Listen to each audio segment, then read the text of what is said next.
Ubusore ni igihe cy'imbaraga, ni igihe cy'ibitekerezo byinshi ndetse bishya. Ni igihe isi bigukeneye ngo umusanzu wawe ufashe benshi mu kubaka iterambere n'ibindi bikorwa birambye.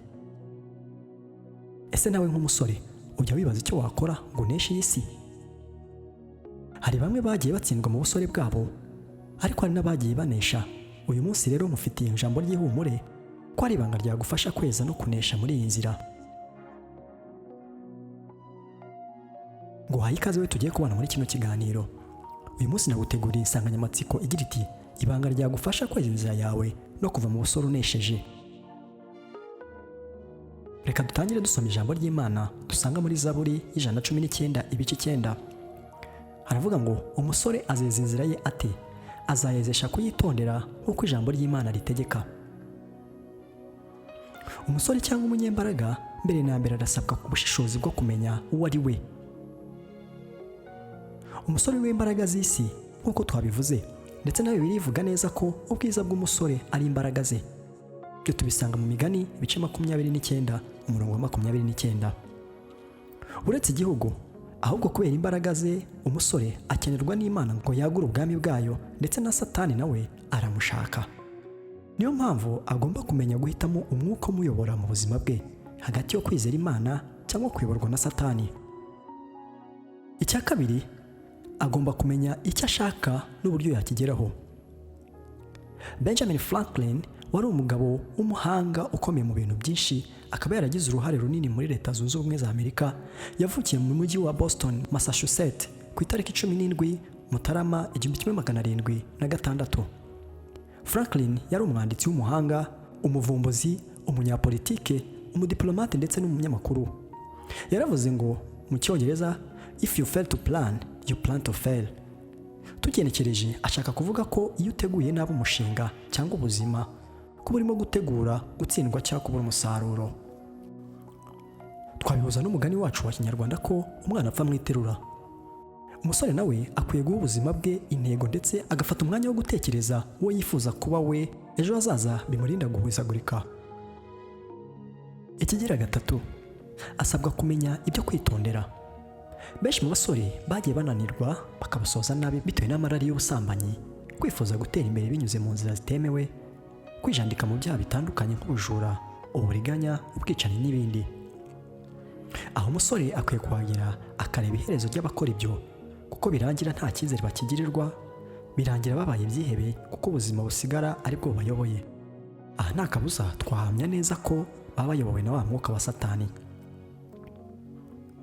Samsoni yavutse mu buryo bw'igitangaza, akurana ubwiza n'imbaraga zidasanzwe, ariko kuko atabaye maso aza kugushwa n'umugore Delila kugeza aho yaroborewemo amaso. Umusore nawe akwiye kuba maso, ndetse akagira ubwenge, ndetse akirinda mu gihe ahitamo inshuti. Abahanga benshi bagiye berekana ko umuntu utigiye ku mateka cyangwa hahise isanga yakoze amakosa yakozwe n'abandi kandi yari akwiriye kuyirinda. Twavuga nka Winston Churchill, wari umunyapolitike w'umwongereza, umwanditsi, umuvugabutumwa w'icyubahiro.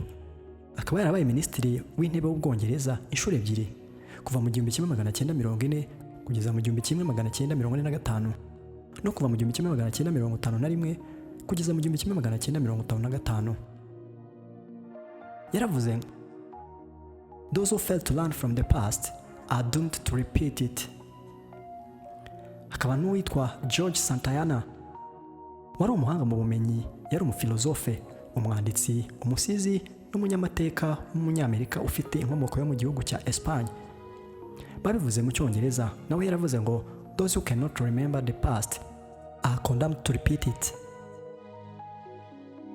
Ijambo twasomye ryatubwiye ngo umusore yakeza inzira yate, azayezesha kuyitondera nk'uko ijambo ry'Uwiteka ritegeka.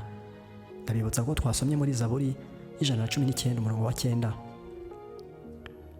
Dufite abantu benshi mu buzima bwabo bagiye baba intwari, ndetse ku buryo twabigiraho.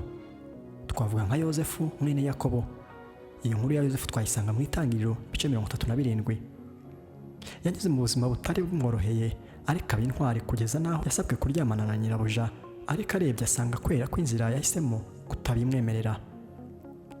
Bibiliya kandi muri Yosuwa ibice 6 umurongo wa 18 ivuga aya magambo ngo namwe muzirinde mu buryo bwose ikintu cyose cyashinganywe, kuko nimugikoraho muzazanira urugero rw'Abisirayeli umuvumo n'amakuba. Hari ibyashinganywe ku basore n'inkumi batemerewe n'Imana, harimo ibyo twavuze haruguru nk'ubusambanyi, kurarikira ibyo utemererwa, ndetse mbabwire witwaye nabi yisibira inzira z'imigisha, ariko imbaraga zawe iyo uzikoresheje ibyiza bigufungurira umugisha wa none n'uwazaza, ukabasha kunesha cya cyiciro cy'imbaraga cyangwa cy'ubusore. Ngufitiye ibanga rero, nta rindi banga, ni ukwemerera Imana ikakuyobora. Kamere muntu ntibasha kunezeza Imana, ariko dufite umuhuza wacu n'Imana. Umusore kugira ngo yeze inzira ye ni uko yezera Yesu Kristo agakizwa. Ubundi yasigara atari wowe uhangana na Satani, ahubwo ari Yesu uri muri wowe. Reka mushimire dukomeje kubana muri ibi biganiro. Ugize ikibazo cyangwa igitekerezo cyangwa se icyifuzo, watwandikira muri comment tukazagusubiza ubutaha. Imana iguhe umugisha, naho ubutaha.